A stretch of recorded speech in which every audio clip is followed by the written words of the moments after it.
हम मीनू झा उपस्थित छी जितिया व्रतक संपूर्ण कथा लऽ के।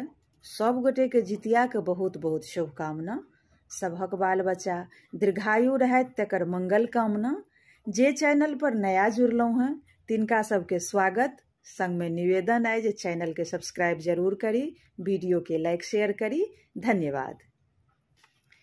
एक दिन कैलाशक अति रमणीय शिखर पर में बैसल पार्वती शंकर जी सँ प्रश्न केलखिन, एहन कोन व्रत आ तपस्या छै जकरा केला सँ सौभाग्यवती स्त्रीक संतान जीवित रहते। शंकर जी कहलखिन, आसिन कृष्ण अष्टमी तिथि क यदि स्त्री लोकनि पुत्रक कामना सँ शालीवाहन राजाक पुत्र जिमुतवाहनक कुशक प्रतिमा बना कलशक जल में स्थापना क कलशक चारू कात खूब सुसज्जित क ओहि ठाम खाधि खुनि पोखरिक निर्माण क एकटा पाकरिक ठाढ़ि रोपि देथिन।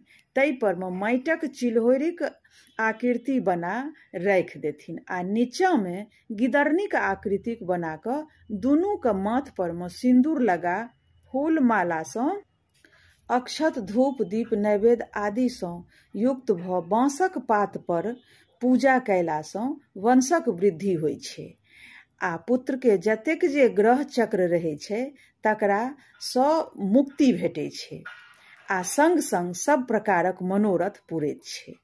एही पृथ्वी पर समुद्रक नजदीक में नर्मदाक तट पर दक्षिण दिशा में कनकावती नामक एकटा नगर छै। ओही ठाम अनेको तरहक सेना सँ सुसज्जित मलाइकेतु नामक राजा राज करैत छलाह। हुनके राज में बाहुलूटा नामक मरुभूमि छलै जकरा मध्य बाटे नर्मदा नदी बहैत छल। ओकरे किनार पर एकटा अति विशाल पाकरिक गाछ छलै। ओही पाकरिक धोधरि में एकटा गिदरनी निवास करैत छल आ ठाढ़ि पर एकटा चिल्होरनी। बहुत दिन संग संग रहलाक कारणे दुनू में खूब मित्रता भ गेल। ओही नगरक निवासी महिला लोकनि ओही गाछ लग आबि आसिन कृष्ण अष्टमी के जिमुतवाहनक पूजा क कथावाचक सँ कथा सुनि अपन अपन घर गेली। गिदरनी आ चिल्होरनी सेहो व्रत केने छली। इहो लोकनि अपन अपन घर गेली। ओही दिन संध्या समय में ओही नगरक निवास कैनिहार जे नामी सेठ तकर एकमात्र पुत्रक मृत्यु भ गेलै। ओकर परिजन सब नर्मदा कात में आबि क अग्नि संस्कार केलक। अपन क क अपन अपन घर जाय गेला। ओही अष्टमी के राति में टपाटप मेघ लागल छल जाहि सँ हाथ नहि सुझै छलै। ओही भयंकर अन्हार में कखनो कखनो जे बिजलौका लौकैत छलै तकर इजोत में ओ मृतक मांस देख दिन भरक जे उपासल गिदरनी तिनका धैर्य नहीं राखल गेलनि। ओ गाछ पर जे चिल्होरनी रहथिन तिनका सँ प्रश्न केलखिन कि हे बहिना जागल छ? पहिल बेर खुशी पूर्वक चिल्हो जवाब देलखिन जे जगले छी। एही तरहे अनेक बेर रहि रहि क पुछारी केलाक बाद चिल्हो सोचलनि हिनका उत्तर नहीं देबाक चाही, अपना के निद्रा के वशीभूत भ जेबाक चाही। पुनः गिदरनी के जिज्ञासा पर जवाब नहीं भेटलनि।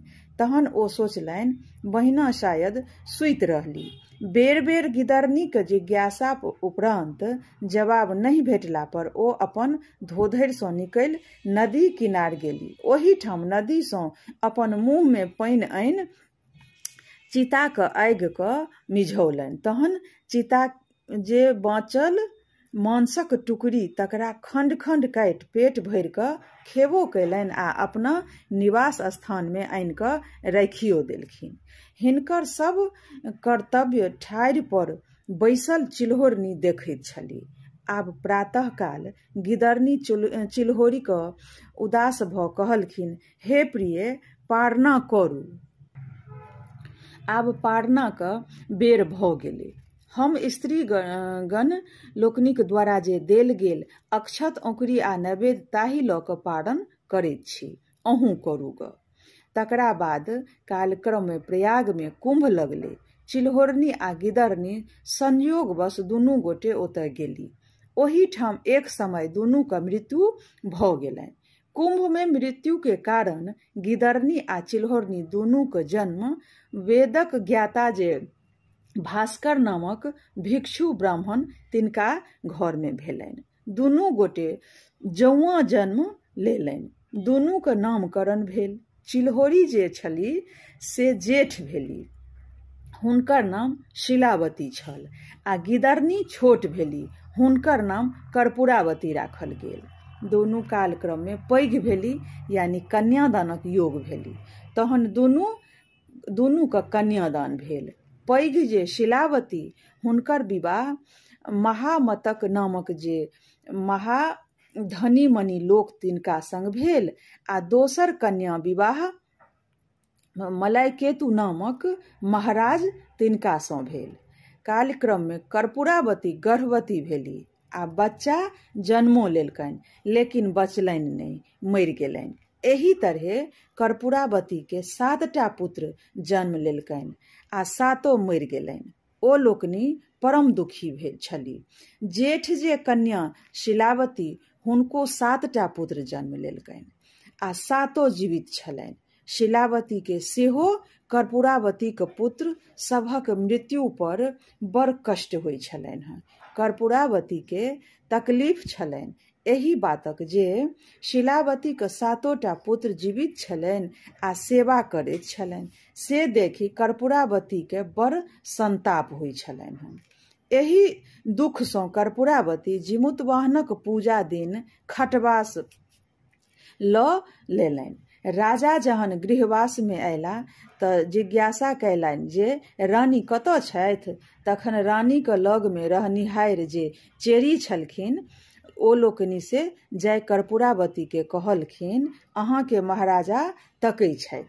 रानी ओकरा सभक द्वारा समाद देलखिन जे कहून जाकऽ जे शयन कक्ष में सुतल छथि। तखन राजा आबि प्रश्न केलखिन, प्रिय एना कियाक सुतल छी। कर्पूरावती जवाब देलखिन जे सुखे सुतल छी।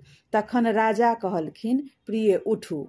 कर्पूरावती तहि पर कहलखिन, अहाँ यदि हमर कहल करब तऽ हम उठब, नहीं तऽ नहीं उठब। राजा जवाब देलखिन, अवश्य करब। ताहि पर रानी राजा सँ 3 बेर सत करेलखिन।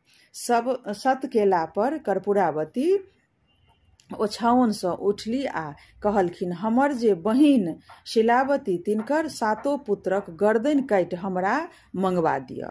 तै पर राजा पृथ्वी के ठोकैत कान धरैत कहै छथि, पापिनी एही तरहक बात अहाँ किया बजलहुँ।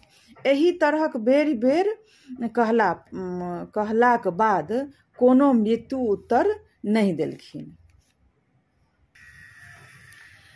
कोनो उत्तर नहीं पाबि हुनकर आज्ञा के स्वीकार कऽ तखन राजा कहलखिन, काल्हि अहाँ के 7टा सिर अना कऽ दऽ देब। कर्पूरावती हुनकर वचन के सत्य जानि जिमुतवाहनक पूजा कयलनि। तकरा बाद राजा अपन सतक रक्षाक हेतु चंडाल के बजा कहलनि, महामतक जे 7 पुत्र तकर गर्दन काटि कऽ कर्पूरावती के देलक। 7 मूरी के देखि कर्पूरावती अति प्रसन्न भेली। कर्पूरावती ओ 7टा मूरी के धो पियर कपड़ा में बान्हि 7टा डाला में राखि दासी द्वारा शिलावती के 7 पुतहुक पारना लेल पठा देलखिन। शिलावती द्वारा नियम पूर्वक जितवाहनक पूजाक कारणे ओ 7टा डाला महक जे मुंड से तारक फल भऽ गेल। 7 बालक जीवित भऽ गेल। ओ 7 बालक अपन घोड़ा पर चढ़ि अपन घर अयला। 7 भय स्नान ध्यान कऽ अपन अपन पत्नी के समीप पहुँचला। ओ 7 पुतोहु मौसी द्वारा पठाओल गेल तारक फल अपन अपन स्वामी के देखा आ कहलक जे ई अहाँक मौसी पारना लेल पठौलनि अछि। ओम्हर कर्पूरावती शिलावती के 7 पुत्रक वधूक शोकाकुल कानब सुनबाक लेल आनंद तकर प्रतीक्षा में बैसल छली। जहन कानब कर्पूरावती के नहीं सुनेलनि, तखन जिज्ञासाक लेल पुनः दासी के पठौलनि दासी ओहिठाम सँ आबि सब समाचार मलकाइन के सुनैलनि। समाचार बुझि कर्पूरावती अति दुखी भेली। तखन ओ राजा सँ पूछलनि जे हे महाराज, काल्हि जे अहाँ शिलावती सातो बेटाक सिर कटवा कऽ देने रही से ककरो दोसरक हेतैक। राजा कहलखिन, प्रिय, अहाँक सामने ओ सातो मुंड राखल छल, तखन अहाँ एहन किएक कहै छी, एना किएक कहैत छी। रानी ताहि पर कहलखिन, हमहूँ ओकरा सबके देखलियै तऽ आश्चर्य लागल, ओ सब पुनः कोना जीवित भेल। तहन राजा बजला, प्रिय, अहाँक बहिन पूर्व जन्म में सत व्रतक आचरण कयने छथि। ओहि व्रतक प्रभाव सँ हुनकर सातो पुत्र जीवित भऽ गेलनि। अहाँ ओहि सत व्रतक आचार नहि केने छलहुँ, तैँ अहाँक सातो बालक मरि गेल आ ताहि सँ अहाँ अत्यंत दुखी रहै छी। राजाक मुँह सँ ई बात सुनि गुम भऽ कर्पूरावती ठाढ़ रहली। अगिला वर्ष कर्पूरावती महामतक जे स्त्री शिलावती हुनकर दासी द्वारा संवाद पठौलनि, आइ दुनू गोटे एके ठाम पूजा करब आ कथा सुनब। शिलावती दासी द्वारा संवाद पठौलखिन, कर्पूरावती महारानी छथि, कर्पूरावती महारानी छथि, हुनका बुते ई पूजा करब आ कथा सुनब असंभव नहि छनि। दासी ओतय सँ आबि रानी के कहलखिन। रानी दासी के कहलखिन, हुनका सात गो जे बेटा छनि ताहि सँ गुमान सँ चूर छथि। कर्पूरावती प्रातः काल संग संग पारना करब ताहि लेल दासी के पठौलनि। दासी पुनः वापस आबि कहलखिन, हम दुनू गोटे एक संग पारना नहि कऽ सकै छी। ई सुनि रानी के क्रोधक ठेकान नहि रहलनि। ओ खरखरिया मंगा ओहि पर चढ़ि पारना क जावंतो सामग्री लऽ शिलावती के ओहिठाम पहुँच गेली। ओहिठाम पहुँचलाक बाद शिलावती आदरक संग पानि लय पैर धुआ आसन पर बैसलखिन आ पुछलखिन, बहिन, एहिठाम अहाँ कोना पहुँचलहुँ। कर्पूरावती कहलखिन, अहाँक संग मिली हम पारण करैक लेल आयल छी। तहन शिलावती कहलखिन, हम अहाँ संग एकठाम पारण नहि करब। अहाँ राजा के राजभोग से करू आ आबो दुष्टता छोड़ू। कर्पूरावती तैयो थेथर जकाँ कहलखिन, आइ हम अहाँक संग मिलिए क पारण करब। शिलावती ओहि वचन के बुझि जे आब ई मानय वाली नहि छथि, पारनाक ओरियान में लागि गेली। आब अहाँ हमरा संग मिली अवश्य पारण करू। तहन कहलखिन जे पहिने अहाँ हमरा संग नर्मदाक तीर पर चलू। दुनू गोटे ओतय विदा भेली। विशाल आ शिलावती आ कर्पूरावती दुनू मिलकऽ स्नान कयलनि। स्नानोपरांत शिलावती कर्पूरावती सँ प्रश्न कयलनि कि अहाँके पूर्व जन्मक बात स्मरण अछि। कर्पूरावती कहलखिन, नहि, हमरा नहि स्मरण अछि। तहन शिलावती कहऽ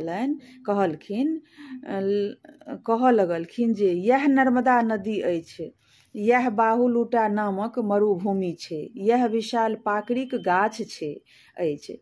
पूर्व जन्म में हम चिल्होरि छलहुँ आ अहाँ गिदरनी। एहि पाकड़िक धोधरि में अहाँ निवास करै छलहुँ आ डारि पर हम एहिठामक नगर निवासीक स्त्रीगण लोकनि आबि जिमुतवाहनक पूजा कयने आ कथा सुनलनि। हम आ अहाँ दुनू गोटे व्रत केने रही। हुनके सभक लग में जा हमहूँ दुनू गोटे कथा सुनलहुँ। कथा सुनलाक बाद अपन अपन निवास स्थान में जा कऽ रहलहुँ। ओहि दिन एहि नगरक जे दंता सेठ तकर पुत्रक देहांत भऽ गेल छलै आ ओ अपन बंधु बांधवक संग आबि चिता रचि संस्कार दऽ चलि गेल। तकर बाद मध्य राति में अहाँ हमरा सँ प्रश्न कयलहुँ, प्रिय चूल्हो, अहाँ जागल छी कि सूतल छी। कैक बेर अहाँ जिज्ञासा केला पर हम चुप्पी लगा देलहुँ। तहन हमरा अहाँ सूतल बुझि अपन धोधरि सँ बाहर भऽ नदी सँ मुँह में पानि आनि चिताक अग्नि के मिझा भरि पेट मांस खेलहुँ आ किछु आनि प्रातःकाल पारनाक लेल रखलहुँ। प्रातःकाल पारना लेल हमरा अहाँ कहलहुँ, प्रिय चिल्हो पारना नहि करब। तहन हम जे अहाँके रातुक वृत्तान्त देखने रही तेँ उदास हृदयसँ अहाँके कहलहुँ जे हे सखी अहाँ करू, हम कयलहुँ। तहन हम ग्रामीण महिला लोकनिक द्वारा देल गेल अक्षत आ औंकरी लऽ पारण कयलहुँ आ अहाँ रातुक जे नर मांस रखने छलहुँ तकरा लऽ कऽ पारण कयलहुँ। ई सब वृत्तान्त हमरा ज्ञात अइ। आबि कऽ देखू। ई कही हुनका पकड़िक धोधरिमे लऽ जा कऽ नर मांसक हड्डी आ शेषांश बचल कर्पूरावतीके शिलावतीके देखौलनि। तहन कर्पूरावती शिलावतीके कहलखिन, व्रत भंगक दोषसँ अहाँके पुत्र सब मरैत गेल आ अहाँ दुखी होइत गेलहुँ। हम नियमपूर्वक व्रतक पालन केलहुँ, तकर फल जे पुत्र सब जीवित अछि आ प्रसन्न छी, आ एही कारणसँ हमरा अहाँमे विरोध भाव अछि। कर्पूरावती पूर्व जन्मक वृत्तान्त शिलावतीके मुँहे सुनि ओही ठाम अपन शरीर त्याग कऽ देलनि। शिलावती ओतयसँ घुमि घर अयली। तखन राजा अपन पत्नीके श्राद्ध कऽ निश्चिन्त भऽ राज चलबय लगला। वएह जिमुतवाहनक पूजा आइ तक मृत्यु भुवनमे लोक करैत आबि रहल अछि। एहि व्रतके नियम अनुसार केनिहार सब तरहे भरल पूरल रहै छथि। कथा सुनबाक बाद कपूरक दीप जरा आरती कऽ जिमुत पूजित देवता लोकनिके विसर्जन करा दियनि। धन्यवाद। जय मिथिला, जय मैथिली। इएह छल कथा जिमुतवाहनक जे अहाँ सबसँ साझा केलहुँ। धन्यवाद। जय मिथिला, जय मैथिली।